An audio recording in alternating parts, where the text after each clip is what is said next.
Uttarakhand high court ने त्रिस्तरीय पंचायत चुनावों में 2 मतदाता सूचियों में नाम वाले मतदाताओं को मतदान का अधिकार देने और चुनाव लड़ने से संबंधित विवाद में स्पष्ट आदेश चाहने के बावत चुनाव आयोग के प्रार्थना पत्र पर कोई आदेश नहीं दिया। कोर्ट ने मौखिक रूप से कहा कि 11 जुलाई को जारी आदेश उत्तराखंड पंचायत राज अधिनियम के अनुसार है, इसलिए आयोग पंचायत राज अधिनियम के पालन के लिए स्वयं जिम्मेदार है। कोर्ट ने कहा कि हमने चुनाव पर रोक नहीं लगाई है, केवल चुनाव आयोग द्वारा 6 जुलाई को जारी सर्कुलर पर रोक लगाई है। मामले की सुनवाई मुख्य न्यायाधीश जी नरेंद्र और न्यायमूर्ति आलोक मेहरा की खंडपीठ में हुई।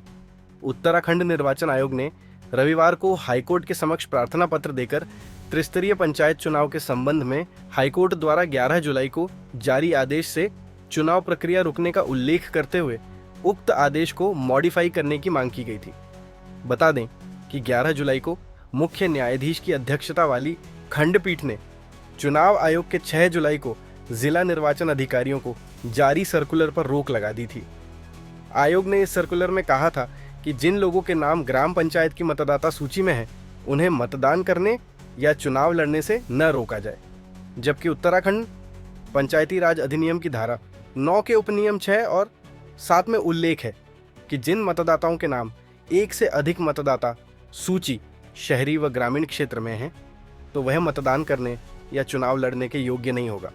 इस आधार पर हाईकोर्ट ने राज्य चुनाव आयोग के सर्कुलर पर रोक लगा दी थी। दूसरी ओर कई पंचायतों में शहरी क्षेत्र की मतदाता सूची में शामिल लोगों के नाम ग्रामीण मतदाता सूची में भी हैं और कई लोग चुनाव भी लड़े डिहास रहे हैं, जबकि वे पंचायत राज अधिनियम की धारा 9/6 और हाईकोर्ट के 11 जुलाई के आदेश से चुनाव नहीं लड़ सकते हैं।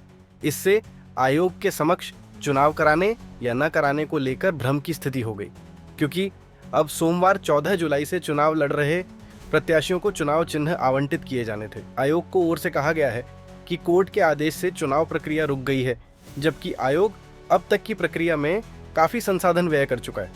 हाईकोर्ट में दायर इस प्रार्थना पत्र के आधार पर चुनाव आयोग ने आज से बंटने वाले चुनाव चिन्हों के आवंटन पर अपराह्न 2 बजे तक रोक लगा दी थी। आयोग ने इस संबंध में सभी जिलाधिकारियों को आदेश जारी किए थे।